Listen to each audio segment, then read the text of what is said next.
Well, the time has finally come. It's time to talk hitting tips. Obviously, if you've played MLB The Show 20, if you want to improve your ranked seasons, you need to be as good of a hitter as you can be. Everyone has a different skill set. Everyone's different. But I'm going to show you guys how, whether you're just starting to play this game or you're trying to make World Series for the first time, whatever the situation may be, how you guys can improve as hitters in this game, how you guys can find out what you're doing wrong at the plate so you could practice and improve, and show you what I do at the plate if you want to replicate my strategy, whatever works. And yeah, let's get right into the video. Hey, what's going on, YouTube? I appreciate you guys stopping by the channel here. Obviously, this is our second video of the Ranked Season series. We're talking about how to improve in ranked seasons in a series of videos. If you want to check out the entire playlist, link will be right up there. Make sure to check that out. Also, if you guys are enjoying the series, if you want to learn more about improving as players in this game, make sure to subscribe down below, like the video if you learned something new. It helps the channel tremendously with exposure. We just made our first flawless push to World Series, so going 10-0 to make World Series, and most of the reason I was able to do that was because of my hitting. I mean, I'm not the best hitter in the game, but to be able to do something like that must mean I'm solid at it. So we're going to talk about what I do, how you guys can practice, and actually give you guys good ways to improve. This is nothing against other creators that make hitting tips videos, but usually you hear a lot of you should just go into practice, face a Aroldis Chapman with Joey Gallo at the plate, and just take tens and tens and tens of swings. And that's a good thing to do. It's not really the best, it's not the only way to practice. If you don't play the game much, you might just get very good at hitting a Aroldis Chapman by doing that. You might just be the best Joey Gallo hitter ever after it. But I want to show you what you guys can do, how to use custom practice to your best ability, and how you guys should diagnose yourself to see what you need to improve. And before we go into that, let's quickly go into the settings. Obviously, you hear this in every ranked seasons video, and everyone talks about what settings you need to have for hitting, and we're going to quickly talk about that right now. First of all, with your hitting, you need to set your camera. You should set a camera to one of the strike zone cameras, something that's more zoomed, but it's honestly personal preference. If you guys are first starting on the game, I would recommend any one of these strike zone cams. These strike zone cams are far more zoomed into the plate, as you can see here. Normally, the game, I think, sets you this. I think they set you on a camera like this. And this camera is not a bad camera, but you want to try to set a camera like Strike Zone 2, Strike Zone High, Offset. One of these Strike Zone cameras that are really zoomed into the plate will help you a lot with recognizing pitches, telling what's a ball and what's a strike. And you need to just try different things and see what works for you. Also, with your hitting, you need to make sure you have zone hitting on. If you're just starting the game, you probably are just using directional, analog, something like that. And it's not bad to do that. But as you would see by playing more, that it's all leaving it in the game's hand. There's less control. It's all about the game's RNG giving you a good swing or not. With zone, you put the PCI on the ball and you determine yourself whether you're getting a good swing or not. If you guys want to improve with this game, you want to make World Series, I really recommend you do this, and we're going to be using zone. So I can only help you if you use zone. Obviously, there are people that play directional and other stuff, and you could get away with that maybe, but you should use zone. Most of the top players, actually all the top players, use zone. So you should switch to zone and try to get used to it as soon as possible. Also, make sure the input type is set to buttons. If you have it set to analog, it's going to be set to flick your stick and stuff, and it's probably not worth it to set buttons so you have to hit X to swing. Also, another note, you should only X swing. Some people say you can power swing, contact swing, and honestly, I never do that. In ranked, I never even touch anything but X. Just because with the contact swing, if you square up a ball, it's going to be hit way weaker. If you power swing, shrinks the PCI, so it's harder to hit the ball. I would just recommend X swing. You can square up a ball with an X swing, you could still hit homers, and also get those good hits to the gaps and all that stuff. You should try to only X swing. Alright, now let's talk about the PCI. The great thing of MLB 20 is that there's so much more customization, but personally, I would set just the center PCI. And if you have the outer and the inner on, I would honestly set them to fade out. I like being able to just aim with the center circles. Pitching Rebel says this in his video. I'm going to give him credit because he said this is where I first heard it from. but you want to aim small. You want to aim for the center of that PCI, and if you want perfect perfects, you got to hit the center of the PCI. If you have the bigger circles on, you sometimes will aim towards the outside part of the PCI and stuff like that, and you don't want to do that. You want to aim center if you want to square up the ball the most consistently. So I really do recommend doing just the center, but again, personal preference, see what works for you. On high difficulties, it's good to leave the outer PCI on, just so if you hit with that inner one on, it makes the PCI seem bigger. It may make you feel comfortable. Again, it's personal preference. Also, I wouldn't set a color like green. Make sure you set a color that's very visible, that's separable from the batter's eyes, from the grass. Because, yeah, if you don't see your PCI, you may struggle hitting. But again, you gotta tinker with this. See what works for you. Use custom practice. Just change it until you feel comfortable and see what works for you. And yeah, that's about it with your settings. Most of it's personal preference, but that's a good guideline of what you should try first. Now, let's go into my approach and what I do at the plate and what's honestly helped me improve as a hitter over the last couple years. All right, so right now, just for setting an example here. So first of all, my number one tip, this is my number one thing that I come into every game with. This is the number one tip that I follow and I always put in my head every time I play this game. It's to never let the fastball beat you. If you're facing a pitcher and you're going to be late on a fastball, then you're going to have a lot of issues hitting in the game. You have to be able to at least time up the fastball. So if someone throws you a fastball down the middle, you can square it up.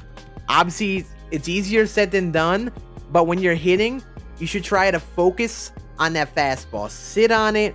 Make sure every time there's a fastball, you're not late on it. What I like to do as well is kind of sit inside on the zone and then adjust away. Obviously, if you know swing patterns, if you know how hitting works in baseball, you need to be earlier on the ball inside in order to time it up properly. And away pitches, you have to time up later. What I like to do is sit inside with the PCI. So if someone throws me a fastball inside, I know that I'm going to hit that pitch because I make sure that my PCI is in the right place for that. And then I can take that extra time I need to swing and then adjust away.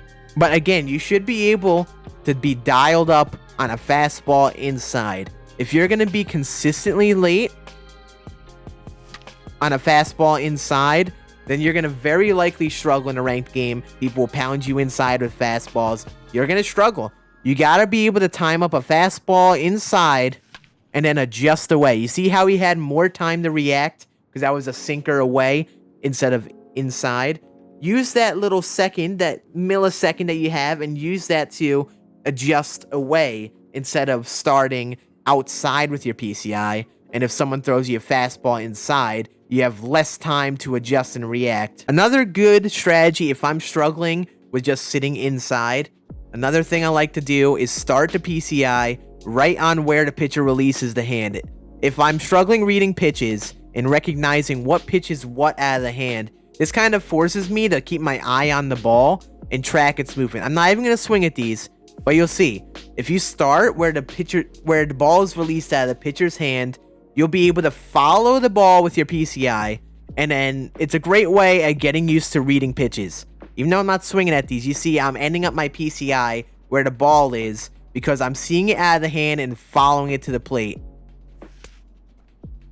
So if you're struggling with pitch recognition, I would recommend doing that. Also, another thing that not enough people talk about is reading into your opponent's pitch repertoire. Obviously versus CPU. The CPU is very random with its pitch choice. It rarely will throw you the same kind of pitches. But if you're playing online, we're people. We fall into routines. People will usually have one or two kinds of out pitches that they want to get weak contact from you. So what you need to do at the plate is start to adjust to those pitches, recognize them, and be able to realize that, oh, this is a certain count. He's going to probably throw me this pitch. And you don't want to start your PCI there and maybe wait on it, but you got to be willing to realize that pitch can come at any time so you can square it up. I'm going to put a clip from my Twitch stream last time where this dude threw me 4 straight breaking balls down and in. And then for the rest of the game, we were able to adjust on him doing that because I knew that it was his go-to out pitch. He threw them 4 times in a row to me. If he's going to throw me breaking balls, dotting them on the corner inside to a lefty, then I'm going to try to sit on that, be more prepared for it, and try to square it up. And just in general, when you're playing in ranked, we all have routines on the mound. It's tough to get a hold of them, but you need to be able to understand that when you have an opponent and you're in a certain count, a lot of times they'll try to go to similar pitches, whether it's the same hitter or just how they pitch to everyone.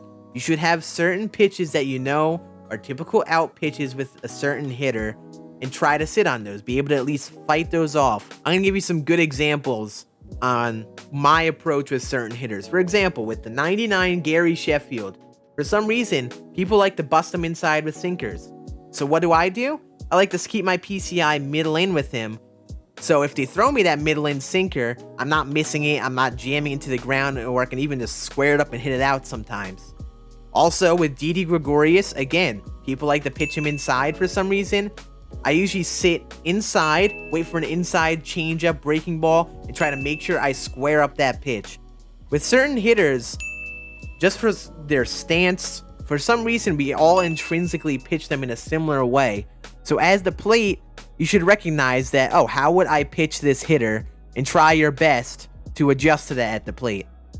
Really, when I'm hitting, that's what I focus on. I focus on pitches that the pitcher usually attacks that hitter on. I sit inside and try to make sure a fastball inside does not beat me. Also, I try to adjust based on if I'm struggling, I try to start the PCI right where the pitcher releases so I can read their breaking pitches a little better. Again, I like to switch back and forth between that because, again, a lot changes over a 9-inning game. If I'm feeling myself doing one thing, I'm going to stick with it. This just came from me playing the game so much, testing a bunch of different things, and finding out this is what worked for me. You see how I'm not letting any of these fastballs beat me. I'm always at least just early or good time. And again, that's just because I'm used to practicing. I'm used to legend difficulty. And just being able to be comfortable at the plate will help you out. See how that fastball beat me? That's what will kill you in a ranked game. If you cannot time up a fastball, you're going to struggle at the plate. Alright, so yeah, that was a good gist of my approach at the plate. You could see how I approach an at-bat. And what we're going to do now is we're going to talk about how you guys can fix your issues and determine what is wrong with your swing. Obviously, I don't know what's wrong. I don't know what you're doing wrong at the plate. Everyone has something that they usually mess up that's different from someone else. So we're going to talk about how you guys could practice, how you could find out what you're doing wrong, and just in general, how you can improve on such using custom practice here.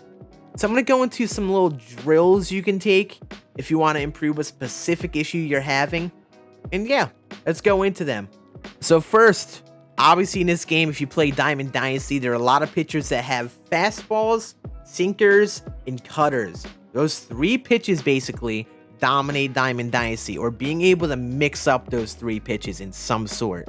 Guys like Oral Hershiser, Corey Kluber are very good pitchers because they have those 3 pitches together. And the reason those pitches are so tough, I'll leave a little video right on here so you can see. They all look the same out of the hand, and about halfway through the plate, they'll break either to the side, they'll break down, or they'll stay straight. So, as a hitter, a lot of people struggle with reading fastballs, sinkers, and cutters.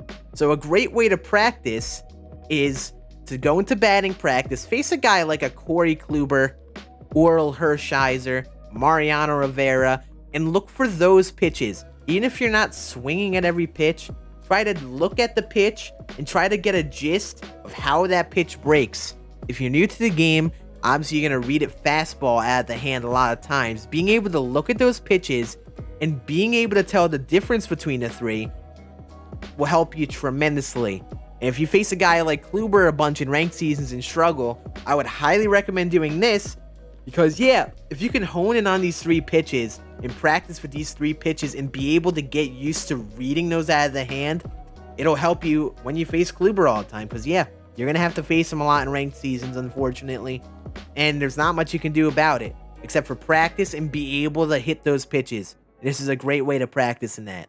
Next is the different breaking pitches. Obviously, if you're new to the game, you're going to swing at a lot of breaking pitches out of the zone. It's just a part of the game. When you're new, it's tough to be patient and read that it's a slider out of the hand and that it's going to break out the zone. So again, go into batting practice and you don't even have to swing at every pitch. Just try to get a read on how it looks out of the hand.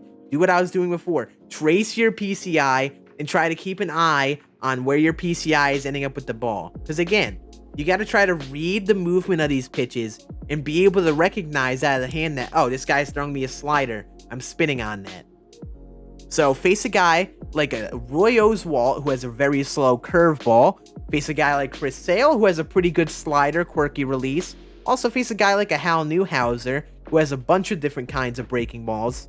And just get a read on the breaking ball. Again, you don't want to only practice against these guys because they are a small majority of kinds of pitchers, but a lot of great pitchers in Diamond Dynasty have good breaking stuff.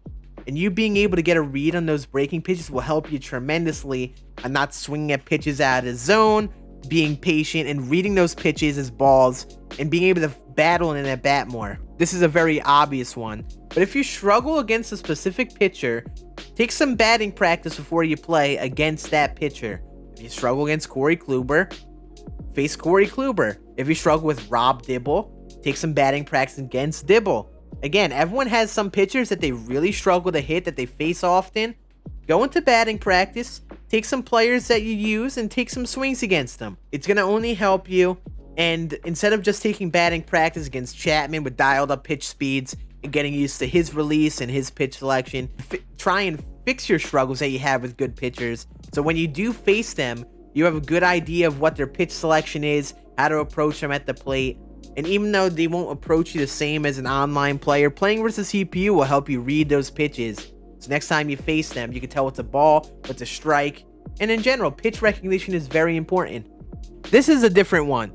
This is one that I don't see many people do, but this is one issue I see a lot of people struggle with in ranked seasons, and it's situational hitting. Not just swinging with the bases empty and just taking batting practice, but one thing that I see a lot of people struggle with is when they get a runner on first, second, third, whatever the situation is, they get very antsy at the plate, they swing at the first pitch in a bat, and it's not what you should do. What you should do is if you get a base runner on, you should be able to still be patient, treat it as if the bases were empty, don't swing out of your shoes, and don't try to hit the ball on the ground. You want to try to elevate the ball to the gap, whatever the situation is. So what I would do is go into here, take some batting practice for the runner on second against a certain pitcher, and just try to focus on hitting that runner in. If you can't hit with runners in scoring position and runners on base, you are going to struggle in ranked.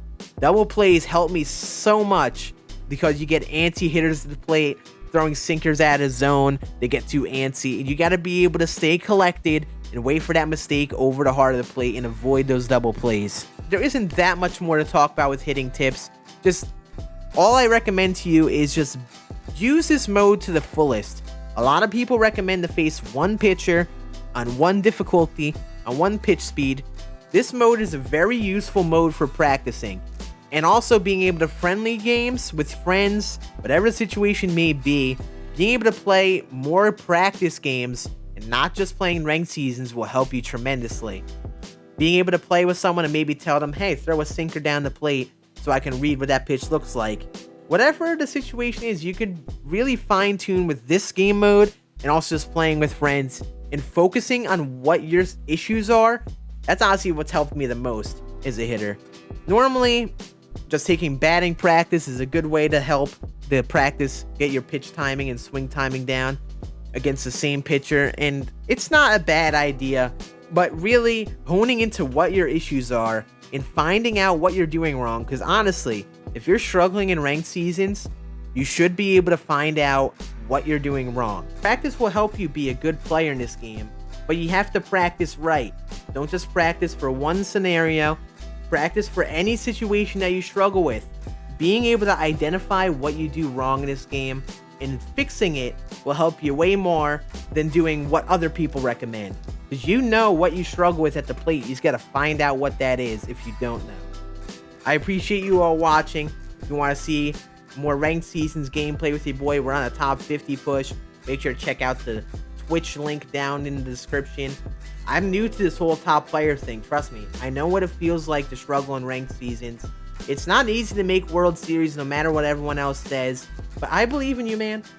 With enough practice, basically anyone can make a World Series. You just gotta take the time to try to improve as a player, try to practice the right way, and get your approach down at the plate, and be able to find out what works right for you. It may take a month, it may take you a year to find it out, but I hope today I showed you ways to be able to practice, find something new, and yeah, I hope I gave you all the resources you need. If you have any more questions as well, join the Discord. We have a lot of good players, no money spent players, a lot of people involved. If you have any questions about what you want to try and practice, maybe find a friendly game to play with someone, please join the Discord. I'm hella proud of it. We have a lot of amazing people in there. And yeah, I appreciate you all watching. If I missed anything, leave in the comment section. Have a fantastic day, and I'll catch you on the next video where we'll talk about pitching. Deuces.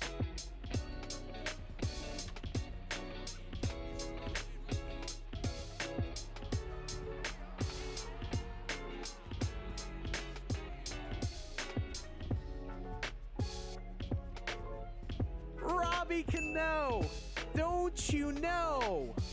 With the piss missile.